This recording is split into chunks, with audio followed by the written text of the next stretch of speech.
Hey everyone, Easter's coming up, and I'm so excited to share with you that we're taking you on a trip around the world to visit Sierra Leone.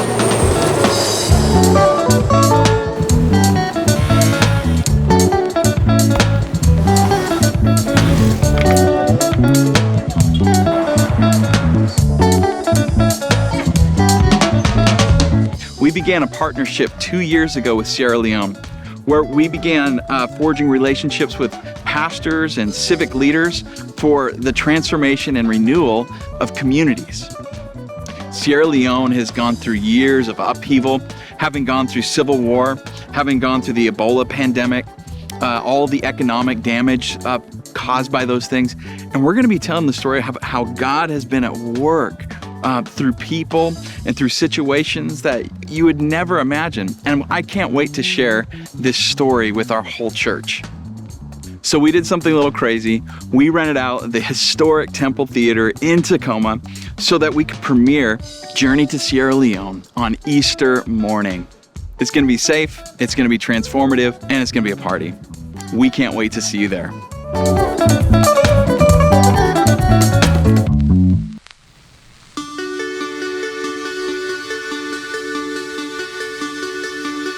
How great this love, oh, it's moving on my mountains. This perfect love is casting out my fears. How great this love, oh, it welcomes me like family. Anywhere I go, it meets me there. He is good, and He is God. What I deserve is what I got. And He is just, and also kind. What I deserve is not what I find. What more could I say about it? My God is love.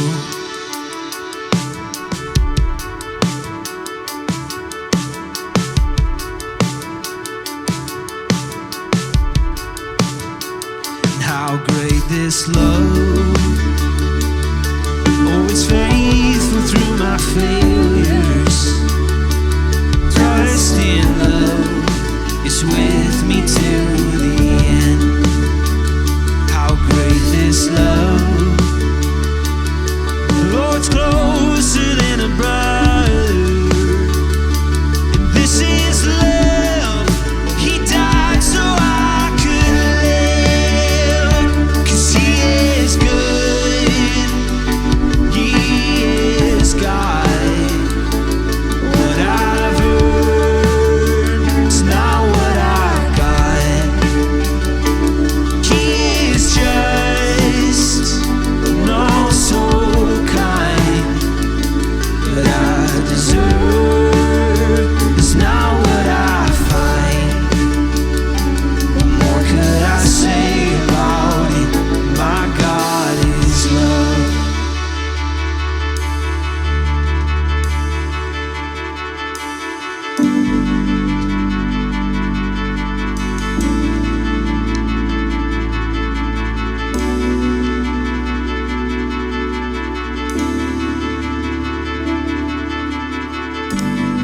Cause I know my God is love. Well, I know my God is love. This is enough to know my God is love. Well, I know my God is love. Well, I know my God is love. This is enough to know my God is love. 'Cause I know my God is love. I know my God is love.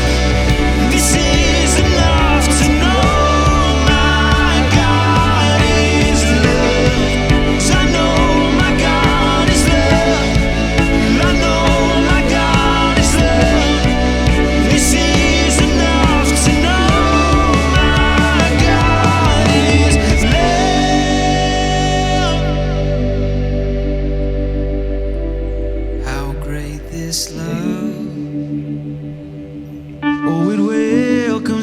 like family. And anywhere I go, it meets me there.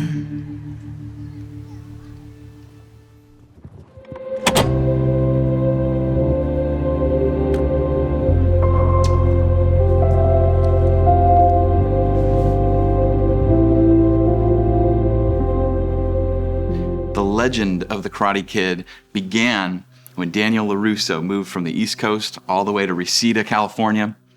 And in the original movie, the first movie, Daniel's picked on, he's bullied, he's having a hard time. He doesn't have a father. He's in a new place. He's just having a really difficult time. And there's a man that he meets named Mr. Miyagi who becomes his mentor. And Miyagi helps protect Daniel at first and then begins training Daniel because Daniel starts begging, would you train me to know karate? I need to defend myself. And when his training begins, Miyagi sets him to painting his fence, waxing his car, just doing all these chores. And Daniel gets so frustrated. He's like, I came here to learn karate. When am I going to learn karate? And all of a sudden, Miyagi has, what I'd call the Miyagi moment, where he all of a sudden starts punching Daniel, and he says, wax on, wax off. All of a sudden, he's blocking. He says, paint the fence. And he blocks the kick. And all of a sudden, Daniel realizes in the Miyagi moment that he's been training for these moments. He's been learning karate without knowing it. And the rest of the Karate Kid, that the first story especially, is about these lessons that he learns, practices, lessons that he didn't realize were for karate. And then even the lessons he learns for karate, he realizes are for life. They're life lessons. And this story is really powerful because there's these series of Miyagi moments where his eyes are opened and it helps him move forward. It helps him face the path that he's on. Have you ever had some Miyagi moments in your life? If you've been joining us for our series, we've been looking over the last 2 weeks at how to tell our stories on our journey with Jesus. And the first story is learning how to tell our story of loss. The second story is learning how to tell our story of new life and let Jesus reframe our story of new life with Scripture. And today we're going to be looking at how to see and tell our story of God with us. So here we go. Luke chapter 24, verse 28. When they came to Emmaus, Jesus, he acted as if he was going on ahead. Now, up to this point in the story, Jesus helped them with their loss. He's helped them reframe what they thought was loss in losing their Savior and realize that Jesus needed to go through the cross and that God was actually delivering them and their people, Israel, from their oppressors and from sin in a way that they never expected. Verse 28, they actually come to the town they were walking to, Emmaus. And Jesus acts as if he's going to walk ahead. But they urged him, saying, stay with us. It's nearly evening, and the day is almost over.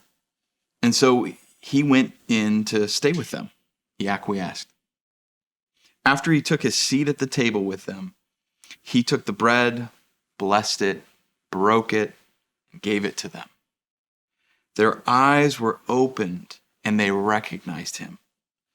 But he disappeared from their sight. They said to each other, weren't our hearts on fire when he spoke to us along the road, when he explained the Scriptures?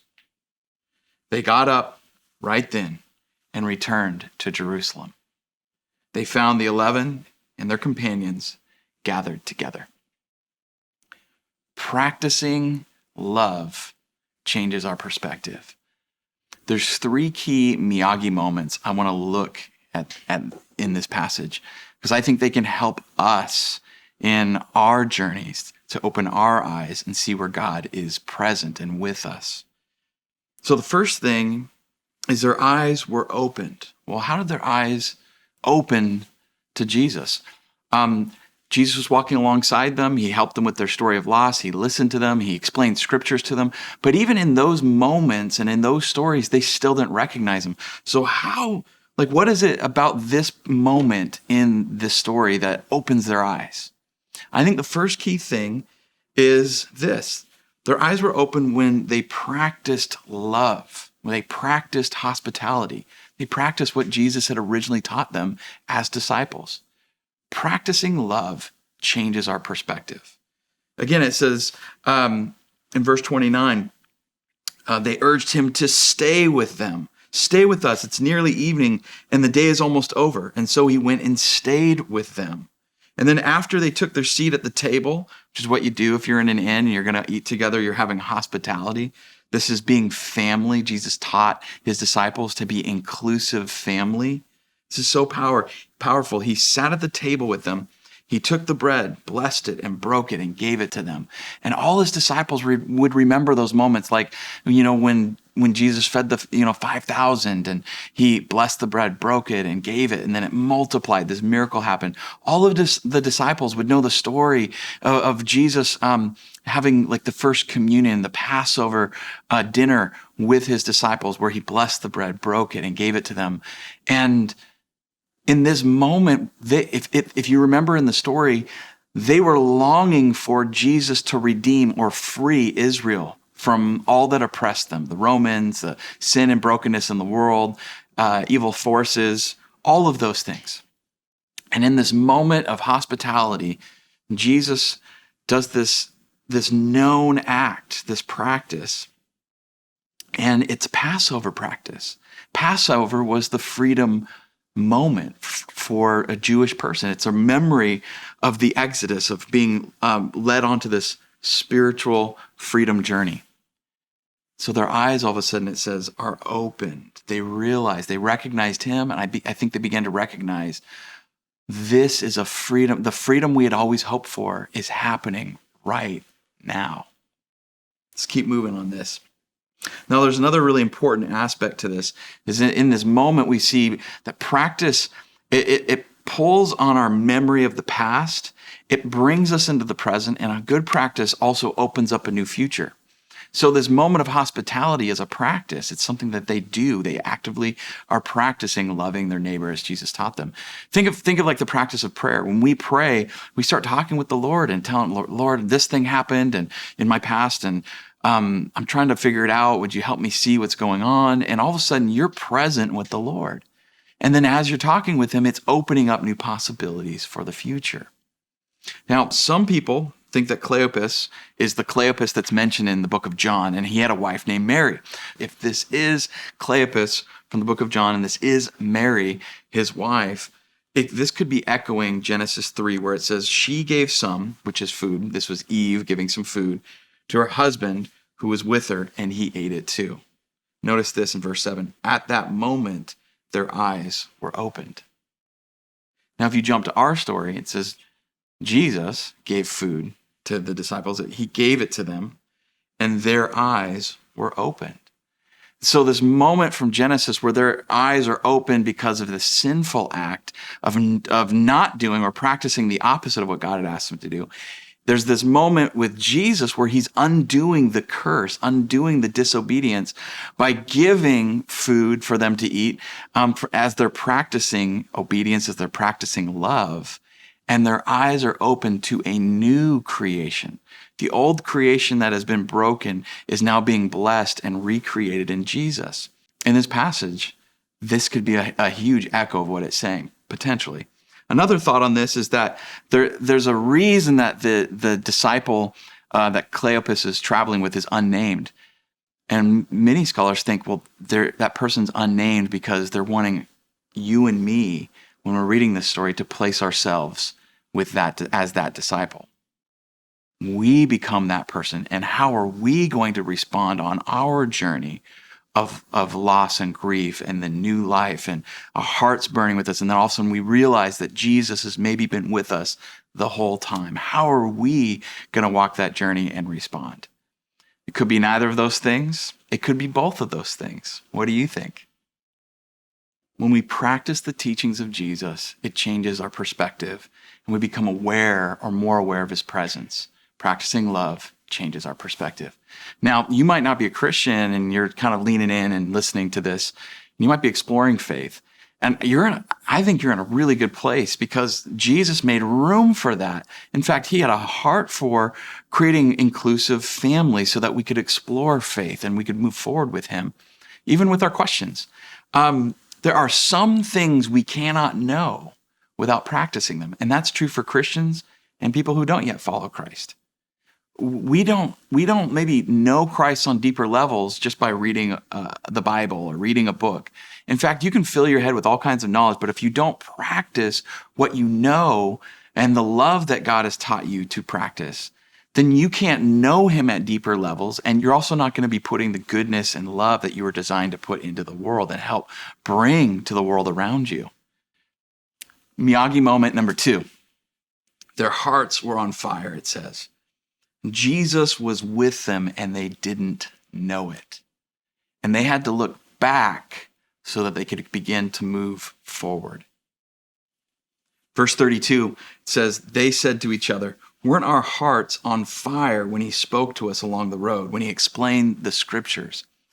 So interesting for Christians, sometimes their approach to knowing God and loving people, it will start with the mind, and it starts with like what we know, and which is actually what the Pharisees did, the religious people did. They would study the scriptures and know it, and they would ask a lot of questions about the scriptures. And they'd have all these like hypotheticals and all these abstract thoughts, but very little practice. And Jesus kind of flipped that and said, out of practicing my word, doing what you know, just doing what you know, even if what you know is very, very little, you don't know the Bible very much, you don't know the traditions, you don't know the story, but practicing what you know, that's how you learn to know God more. That's how you build like almost like spiritual momentum of experiential knowledge, and then your awareness of God's presence becomes vivid and relational, not just bookish or conceptual. You start to know God. And that's what they're saying. They're like, weren't our hearts burning within us? And there's this reality that their hearts could sense Jesus before their eyes could see him. Often our eyes have to catch up with our hearts sometimes. They felt Jesus there before they knew it. Many times Jesus has joined us on our journey when we didn't know it. And when we become aware of him in the present by practicing his love and changing our perspective, we're able to then look back and see, even in some of the hardest moments of loss and grief and challenge, frustration or numbness, we can see that Jesus has been walking with us the whole time. He was there and we didn't know it. There's a great quote from the Department of Christian Formation in the ECC that says this: our individual stories are each part of God's larger story. The process of discovering and defining your story allows you, as a follower, to become more aware of God's faithful work in and through your life in your memory. It almost changes like the reality, the memory that you had. It expands it so that you see it in its proper reality. This can lead you to be more grateful to the ways God has worked in your life, preparing you and allowing you the freedom to share your story and God's story with others. I want to encourage you today and this week to get back together, maybe with those people that you've been journeying with, your spiritual family or a trusted friend. And what I want to encourage you to do is to look back at your life and look for moments where maybe you see that God was at work, that Jesus was there when you didn't know it at the time. And maybe just look for those bright spots of God's love and care and maybe guidance in your life, or maybe just his presence that was there in maybe some dark times. And maybe share that with your friend. How does that reframe how you feel now about your faith and how you look to the future for your faith? Miyagi moment number 3. They got up and they got back to where they were. In verse 33, it says, they got up right then and returned to Jerusalem. They found the 11 and their companions and gathered together. So remember, they were on this journey that started off with loss and grief. And, loss and grief are a town that are okay to visit, but you don't want to make them your hometown. And they are in the middle of this process where they're seeing their life anew in Jesus. When they realize that Jesus is with them, Jesus has been resurrected. His resurrected being somehow is with them. He's present. It renews their vision for their mission. It renews the purpose of their life. And so they leave Emmaus, the place that they spent 7 miles walking to, and they run back to the place of the mission, the place where the churches, their companions are, to rejoin the mission and purpose of Jesus. So in this important moment of recognition, and then Jesus just disappears. He's just all of a sudden gone, but they're like, he was here the whole time, and they don't even know what to do, but run back to the mission, run back to, what originally captured their hearts about Christ and about what God was doing in the world. And it's in this moment that Luke is launching a new perspective on the mission of Jesus for the church. Luke wrote the book of Acts, and we notice at the end of Luke, there's this story where Jesus all of a sudden appears on the journey with these disciples who are in grief and walking away in confusion and hurt. And then he walks them through the scriptures, reframes the reality, helps them see a story of new life coming, and then all of a sudden have a new story that God is actually with them and has been with them the whole time and is going to be with them. And then we see in the book of Acts, this pattern shifts. Instead of Jesus showing up in the flesh to walk alongside people in their journey and help launch them into the mission of restoration of themselves and of others and the planet, we see that Jesus gives his Spirit in Acts 1:8, that the Spirit is launching the church. And now Philip is brought along the journey alongside an Ethiopian and reframes the grief and confusion he has with Scripture and helps launch him into Ethiopia with the restoration mission of Jesus. Paul, in the flesh, meets people like Lydia and then reframes their grief or their confusion to know Jesus is King, and then launches them into the mission of Jesus. And so we see that Jesus passes on the mission to us, his disciples, not alone, but in the power of the presence of his Spirit. And in this moment with his disciples, I love it. It's like they're having communion. They've practiced love and hospitality that Jesus had taught them before. And Jesus is recognized. And it's like this moment of saying, you can do it. I'm with you. You've got this. We've got this. And now many of us have been on this journey of faith for a long time and have been through the ups and downs. But with COVID-19 and this pandemic that's hit, many Christians have been absolutely paralyzed. I mean, it's been really hard. There's no doubt about that. But I see something in the North American church that I think is unique and needs to be potentially recognized for what it is. The North American church and pastors have, I think, unintentionally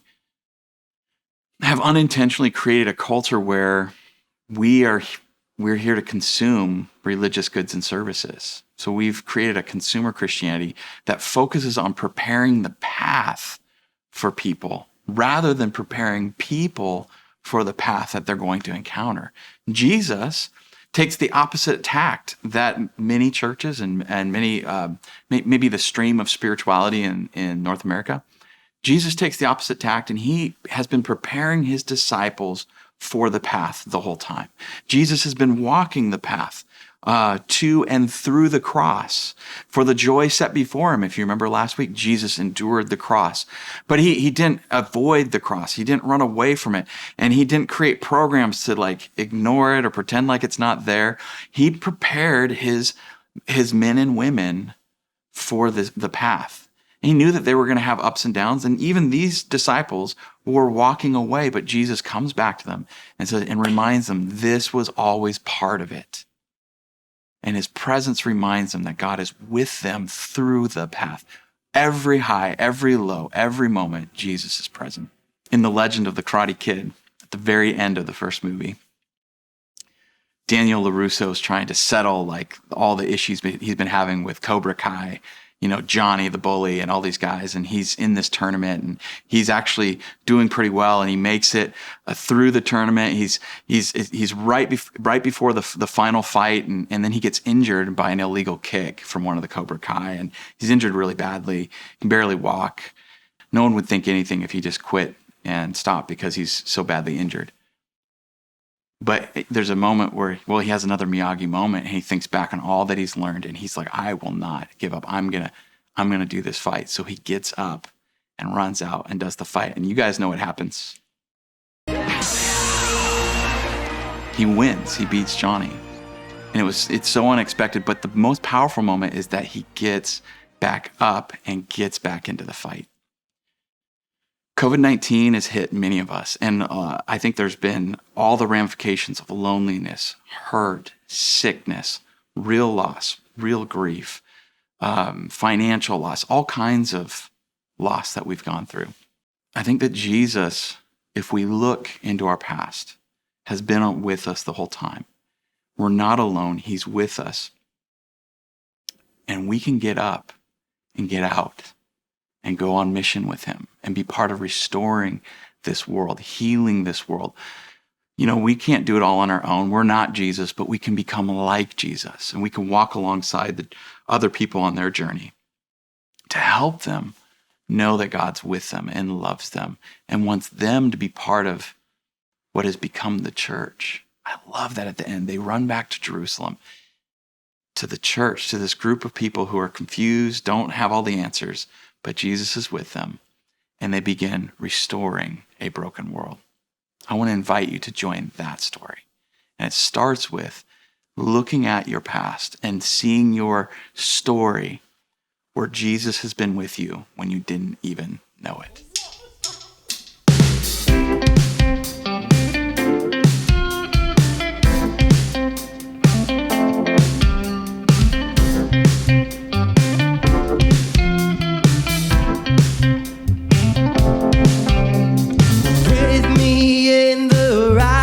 Sun, with me when the day is done. The kindness of your heart, oh, the kindness of your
want to give a huge thanks to those of you who have been supporting us financially this last year.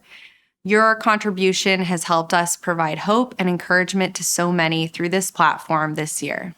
If you would also like to partner with us financially, there are 2 ways to do that. You can do that online through whitewaterchurch.org, or you can mail us a check. It's truly been incredible to see what God has done in and through our church this year.